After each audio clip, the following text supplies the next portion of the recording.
Seguimos con la segunda parte del tutorial. Bueno, veníamos de esta anterior diapositiva, ¿sí? Ahora acá yo les dejé algunos gráficos, ¿sí? Como siempre digo, lo importante no es que ustedes tengan en cuenta el número que está indicado, el porcentaje, no es que eso se va a evaluar en un parcial, sino para que ustedes dimensionen, ¿sí?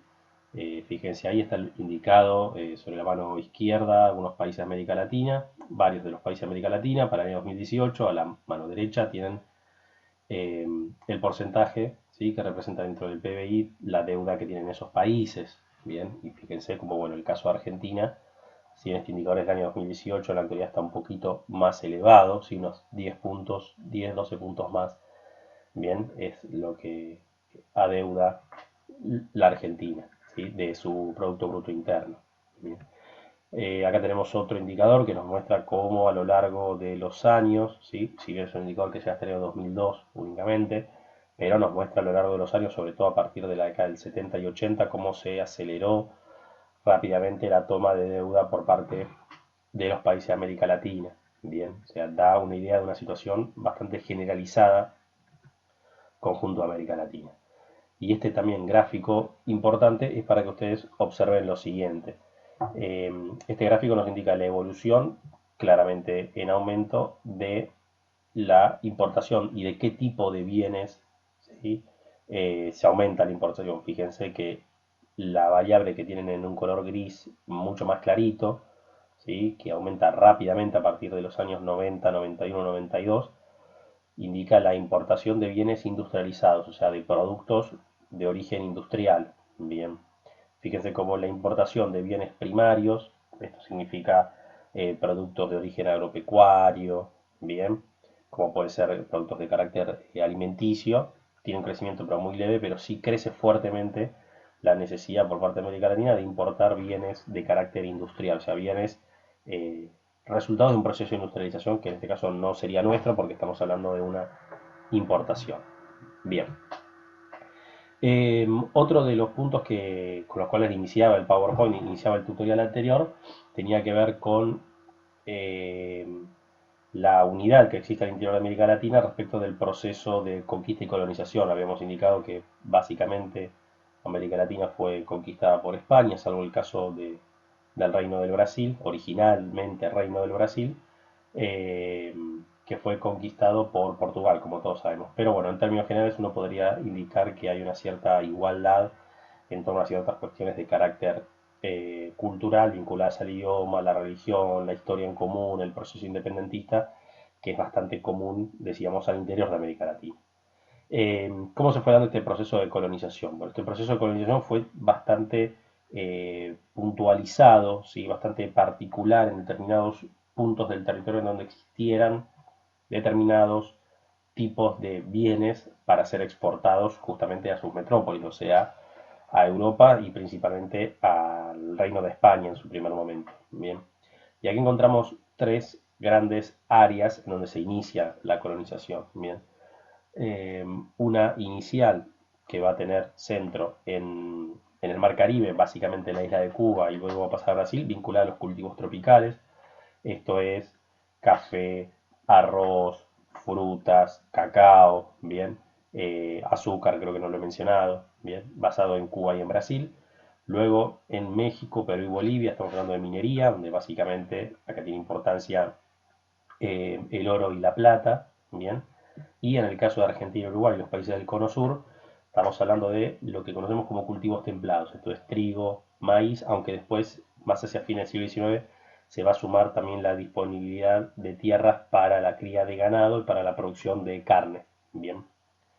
Ahí en el último ítem yo les aclaré bien que los procesos de independencia política que como todos sabemos, en América Latina se dan entre 1800 y 1820, ¿sí? No poder iniciar en 1790, pongamos, hasta 1820, en un periodo de 20, 30 años, muy rápidamente, todos los países de América Latina dejan de ser colonia para pasar a ser países políticamente independientes, pero no se garantiza la soberanía económica porque, como hemos también aclarado al principio, una característica de América Latina es su fuerte dependencia económica para con el exterior. Bien, ya sea por vía de la deuda externa, sea por vía de la inversión extranjera directa, o sea por vía de la dependencia de compradores de estos productos de carácter primario. Bien. Avanzamos con otra diapositiva, bien, qué ocurre con la cuestión de la producción agropecuaria. Bien, yo este punto se los voy a dejar a ustedes como para que lo lean directamente del texto, bien, pero sí para tener en cuenta cómo en tres determinados momentos se intentó cambiar, ¿sí? La situación del agro en América Latina. O sea, en 300 momentos esto fue un problema que se detectó y que se intentó modificar. Esos momentos tienen que ver con las propuestas de colonización, la reforma agraria y la revolución verde. Bien, pero ninguno de esos tres momentos, ninguna de esas tres iniciativas logró, digamos, eh, poner fin al obstáculo que significaban los grandes latifundios, ¿sí? Que es una característica propia de América Latina, inclusive también de nuestro país, de la República Argentina, que es la existencia de enormes y muy grandes extensiones de tierra en manos de muy pocas personas, que de esa manera se logra controlar los ingresos de divisas por medio del control del comercio exterior. Bien, que esto es un grave problema puntualmente para nuestro país, pero en términos generales para América Latina. Hubo tres intentos de solucionar ese problema, ninguno de esos tres intentos logró buen puerto, digamos. Bien. ¿Qué ocurre con el proceso de industrialización? Bien. Acá sí estamos hablando de países puntuales. Bien. Habíamos mencionado a México, a Brasil y a la Argentina como países que inician procesos de industrialización. ¿Cuándo se inician estos procesos de industrialización? Sobre todo a partir de la crisis de los estados liberales en la década del 30, ¿bien?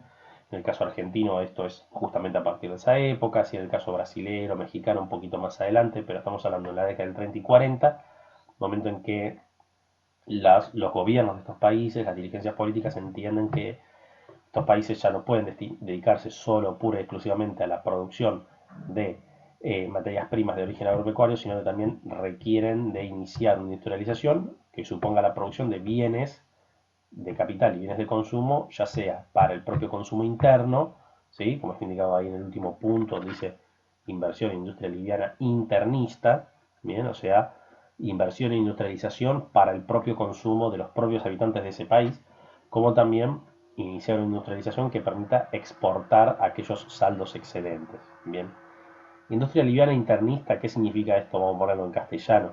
Son bienes de origen industrial que se consumen en el mercado interno. Esto es, un país, ejemplo de Argentina, produce con sus fábricas determinados productos, pero esos productos no son para exportar, no son para vender al exterior, sino que son para consumo interno. Bien. ¿Y qué significa industria liviana? Industria liviana habla de productos, ¿sí? O bienes de carácter industrial, bienes salidos de una fábrica que requieren una inversión menor en relación a lo que es la industria pesada. ¿Sí? La industria pesada es la industria siderúrgica, la industria metalúrgica, la industria de grandes maquinarias. ¿Bien? Y la industria liviana es la industria de bienes de consumo, bienes industriales que cualquiera de nosotros tenemos en nuestras casas, que puede ser desde mobiliario, puede ser textil, puede ser industria alimenticia, bien, todo ese tipo de, puede ser todo lo que hace a los artefactos eléctricos que uno puede tener en su casa, bien, electrodomésticos, todo eso es industria liviana, bien.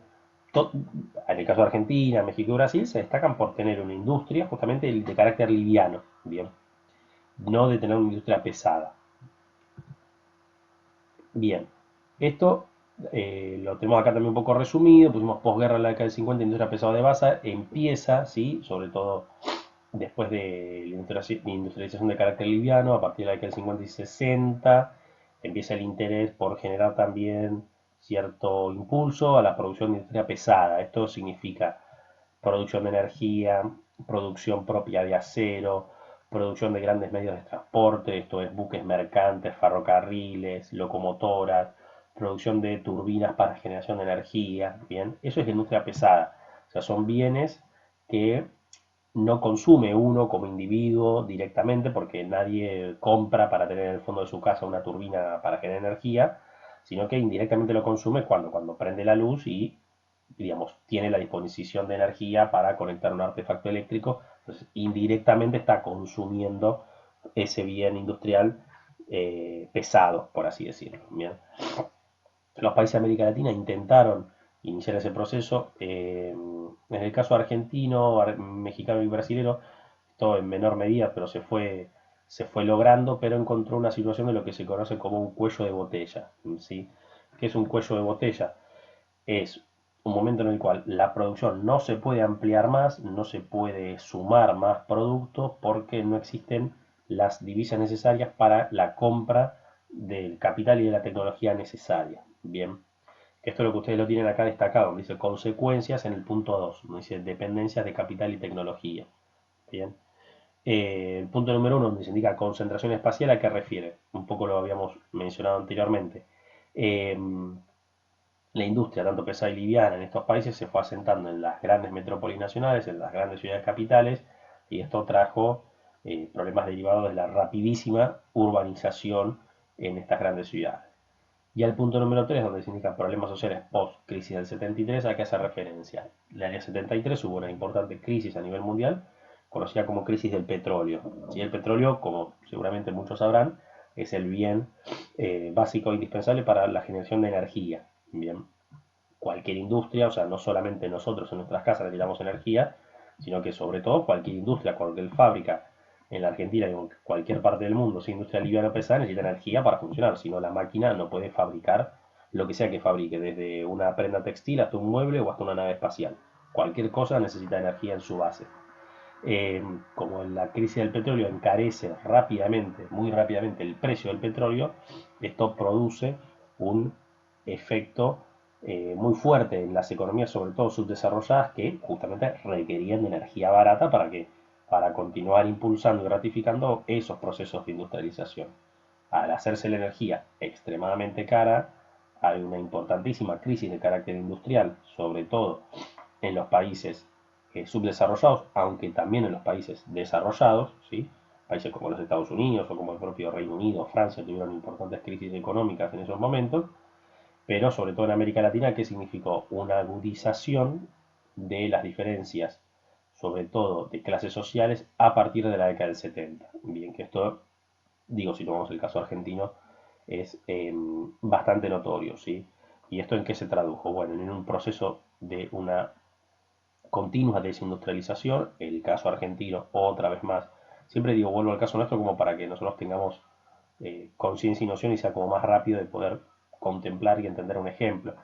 Pero el caso argentino, de vuelta, es otro de los casos, de los ejemplos que podríamos tomar, en donde a partir de la década del 70, con el encarecimiento del petróleo y de las fuentes de generación de energía, se produce un proceso de industrialización que supone el cierre de fábricas, la pérdida de puestos de trabajo y, como veníamos diciendo, una agudización de las diferencias sociales entre clases. Bien. Bueno, el último slide que tenemos de la clase acá está referido al crecimiento y el desarrollo de las ciudades en América Latina. Bien. En parte esto lo fuimos desarrollando a lo largo de este tutorial o del anterior, lo van a encontrar en el texto, así que yo esto lo dejo directamente para que lo estudien de manera autónoma. Bien. Como siempre queda el grupo de Facebook habilitado para cualquier consulta respecto de la clase y nos estamos comunicando entonces por medio del Facebook o el campus virtual.